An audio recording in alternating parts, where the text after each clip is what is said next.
31వ వాక్యంలో యెహోవా కొరకు ఎదురు చూచు ఎవరు? చూచేవారు, చూడని వారు కాదు. నూతన బలము అంటే పాత బలం కంటే ఇంకా కొత్త బలం నీకు కలుస్తుంది అంతే. హల్లెలూయా. మనం అనుకుంటాం మన పరిస్థితులు దిగిపోతున్నాయి, అయిపోయింది, పరిస్థితులు మారిపోయినాయి, ఇంక మేమేమి బాగుపడతాం, మా పరిస్థితులు ఎట్లా ఉంటాయి.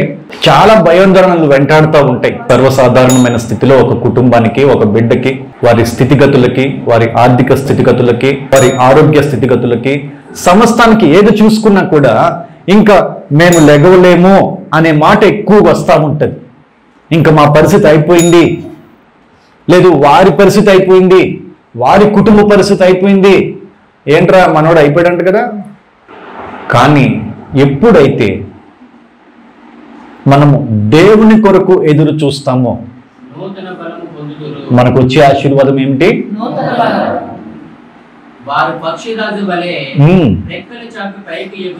బహుశా మన జీవితం పడిపోయినట్లుగా ఉందేమో, బహుశా మన గతము పడిపోయినట్లుగా కనిపిస్తుందేమో, బహుశా మన ఆర్థిక స్థితో, లేదా ఆరోగ్య స్థితో, లేదా ఆత్మీయ స్థితో, లేకపోతే ఇంకొకటో పడిపోయినట్లుగా కనిపిస్తుంది అంతే. అయితే ఆ పడిపోయింది నీకు నువ్వుగా నువ్వేమీ సాధించుకోలేవు, నీకు నువ్వుగా ఏమీ లెగవలేవు, నీకు నువ్వుగా కొంచెం కూడా బాగు చేసుకోలేవు. నీకు నువ్వుగా, నీ కుటుంబానిగా, నీ ఒంటరిగా, లేకపోతే నీ 5గురుగా, లేకపోతే నీ 4గురుగా, లేకపోతే నీ కుటుంబీకులుగా ఏమీ చేయలేరంతే. అయితే దేవుడు వాగ్దానం ఇస్తున్నారు. ఎవరి కొరకు మనం చూడాలి? ఎవరి కొరకు? హల్లెలూయా. నేను విశ్వసిస్తున్నాను, మనమందరము దేవుని కోసము, దేవుని కొరకు కనిపెట్టేవారిగా ఉంటామంతే. హల్లెలూయా, హల్లెలూయా. ఇప్పుడు నాకు బాగా ఆకలి అవుతుంది అనుకోండి, బాగా ఆకలి అవుతా ఉన్నది. ఇంత ఆకలిలో నా పరిస్థితి ఇబ్బందికరంగా ఉంది అనుకోండి కాసేపు. ఇంత ఘోరమైన ఆకలిలో మా అమ్మ ఎప్పుడు వస్తుంది అని నేను చూస్తున్నాను అనుకోండి. మా అమ్మ వస్తే బాగుండు, మా నాన్న వచ్చేస్తే బాగుండు అనేటట్లుగా చూస్తున్నాను అనుకోండి. అమ్మ నాన్న ప్రేమిస్తారు కనుక తప్పకుండా నా ఆకలి తీరుస్తారా? తీర్చరా? డౌట్ లేదు, తీరుస్తారు. సపోజ్ మా అమ్మ నాన్న ఊరు వెళ్ళారు అనుకోండి, ఇప్పుడు నేను ఎవరి కోసం చూడాలి? కొన్ని సందర్భాల్లో మనుషులు కూడా మనకి దొరకరు, అందుబాటులో ఉండరు. కట్టుకున్న భార్యే కానీ, కన్న పిల్లలే కానీ, మన అన్నదమ్ములు, బంధువులు, మిత్రులే కానీ ఒక్కొక్క సందర్భంలో దొరకరు. ఒక్కొక్క సందర్భంలో దొరికి మనకి సహాయం చేసినట్టుగా ఉంటుందేమో, మరొక సందర్భానికి వారు ఉండకపోవచ్చు. మమ్మల్ని నడిపించి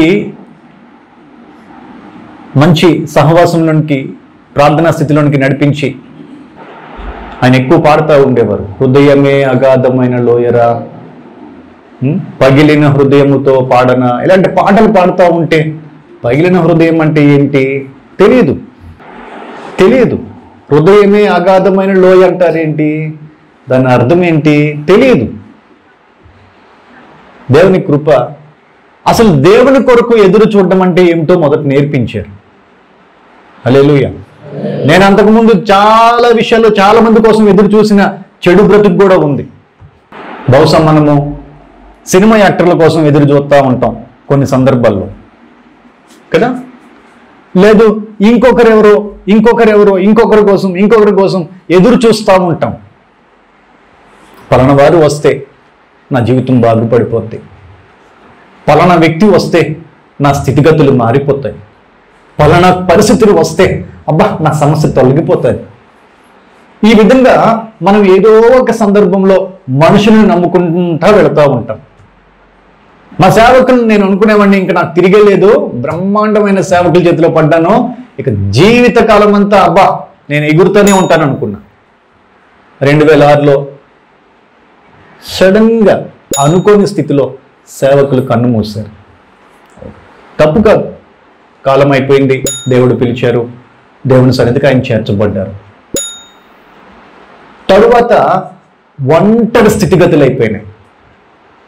ఒంటరి స్థితిగతులు, ఆత్మీయ స్థితిలో నేను చెబుతున్నది. అక్కడ నుంచి ఎన్నో సమస్యలు, సేవకులు 2006లో చనిపోయారు. నా జీవితం సమస్యలు మొదలైంది 2008. అయితే అప్పుడు నేర్చుకున్న పాఠాలు ఉన్నాయి, అప్పుడు నేర్చుకున్న ప్రార్థన ఉంది, అప్పుడు నేర్చుకున్న ఆ పరిస్థితులు ఉన్నాయి. ఒక్కటే, మనుషులైతే చాలా మంది పలుకుతూ ఉండేవారు, ఇలా చేస్తే బాగుంటుంది, ఇలా చేస్తే బాగుంటుంది. చర్చిలో కూడా పలుకుతూ ఉండేవారు, చర్చిలో కూడా కొంతమంది ఉంటా ఉండేవారు. అయిపోయిందండి, ఇంకేముంది, అలాగైతే ఇలాగైపోతే. ఇవన్నీ ఎవరు అంటే పేను కొరుకుడేది అంటారుగా, అట్లాంటి మాటలు. వీళ్ళు పేనులాగా తినడానికే తప్ప పనికిరారు. అందుకే ప్రభు అంటారు, మనుషుల్ని నమ్ముకుంటే నువ్వు దిగిపోతావు, మనుష్యుల కోసం ఎదురు చూస్తే నువ్వు దిగిపోతావు.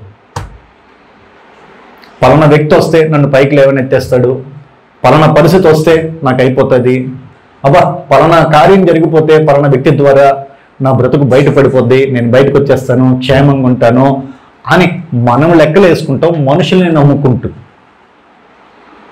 లేదు పలానా పొలిటికల్ లీడర్ నాకు బాగా పరిచయము, లేదు పలానా బ్యూరోక్రాట్ అధికారి నాకు బాగా పరిచయము, లేదు పలానా ఎమ్మెల్యే నాకు బాగా పరిచయము, పలానా ఎంపీ గారు అబ్బో బాగా క్లోజు, బాగా కాకపోయినా కొంచెం తెలిసినోడు నా మాట వింటాడు, ఆడు మాట వింటాడు, అయిపోద్ది, ఏం పర్వాలే.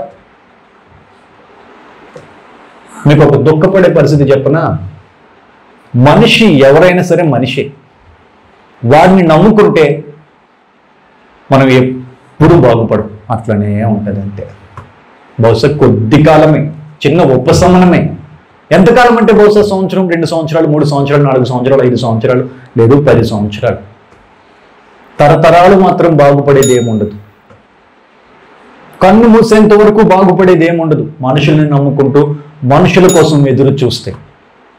అందుకే దేవుడు వాగ్దానం ఇస్తున్నారు ఏంటి అంటే, దేవుని కొరకు నువ్వు ఎప్పుడైతే ఎదురు చూస్తావో, హల్లెలూయా, ఎక్కడి నుంచి వచ్చేసింది ఇప్పుడు ఈ నూతన బలము?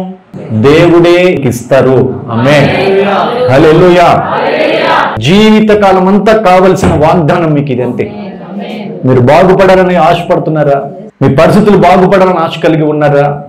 దెబ్బతిన్న నీ పరిస్థితి బాగుపడాలని, ఒకవేళ కృంగిపోతున్న పరిస్థితిలో మరలా లేవనెత్తాలని ఆశ కలిగి ఉన్నావా? ఆశ లేకపోతే నేనేం చేసేది ఏముంది, ఆకలి ఎత్తే వేసింది దాన్ని ఏముందిలేరా అన్నట్టుగా ఉందనుకోండి, ఏముంది దాంట్లో? ఎదురు చూడడం అనేది కూడా ఒక ఆశ. మా అమ్మ ఎప్పుడు వస్తుంది, నాకు దోశ వేసేస్తే బాగుంటుంది, నా కడుపు నిండిపోద్ది. మా నాన్న ఎప్పుడు వస్తారు, ఒక 100 రూపాయలు ఇస్తే అమ్మయ్యా. ఏదో ఒక విషయంలో మనం ఆశ కలిగి ఉండాలి. దేవుడు కూడా అంటారు, ఆశ కలిగిన ప్రాణాన్ని దేవుడు తృప్తిపరుస్తారు. అంటే ఆశ పడవలసింది ఎవరు? మొదట నీకు ఆశే లేదనుకో, నీ జీవితమే బాగుపడే మార్గం కూడా దేవుడు కూడా చూపించలేరు. ఇక అంతే. ఆశ పడవలసిన బాధ్యత మొదట మనకు ఉంది. హల్లెలూయా. ఆత్మీయ స్థితి బాగుపడాలని, మన కుటుంబ స్థితి బాగుపడాలని, నా కుటుంబం యొక్క వ్యవస్థ నిలబెట్టుకోవాలని, నా కుటుంబం యొక్క పరిస్థితులు, స్థితిగతులు, పునాదులు కదిలిపోయేటట్లుగా ఉన్నాయి, నా కుటుంబ స్థితిగతులు మారాలి, నా పునాది స్ట్రాంగ్గా ఉండాలి, నాకు మంచి భవిష్యత్తు కావాలి అని ఆశ కలిగి మొదట మనం ఉండాలి. బాధ్యత మనదే. మొదట మనమేమనుకుంటాం తెలిసిన, మన గుడ్డితనం ఎక్కువగా ఎక్కడ పనిచేస్తుందో తెలిసిన, వాక్యము అలాగా దేవుడు వినిపిస్తూ ఉంటే,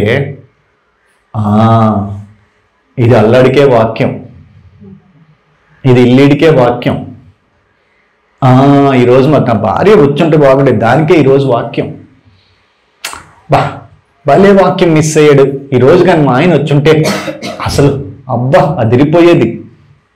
ఆశ కలిగి ఉండవలసింది ఎవరు? మొదట నీ భర్త మారాలని మొదట నీకు ఆశ ఉండాలి, నీ భార్య మారాలని మొదట నీకు ఆశ ఉండాలి, నీ పిల్లలు మారాలని మొదట నీకు ఆశ ఉండాలి, నీ కుటుంబము చక్కని రీతిలో దేవుని చేతిలో ఉండాలని మొదట ఆశ ఉండాలి.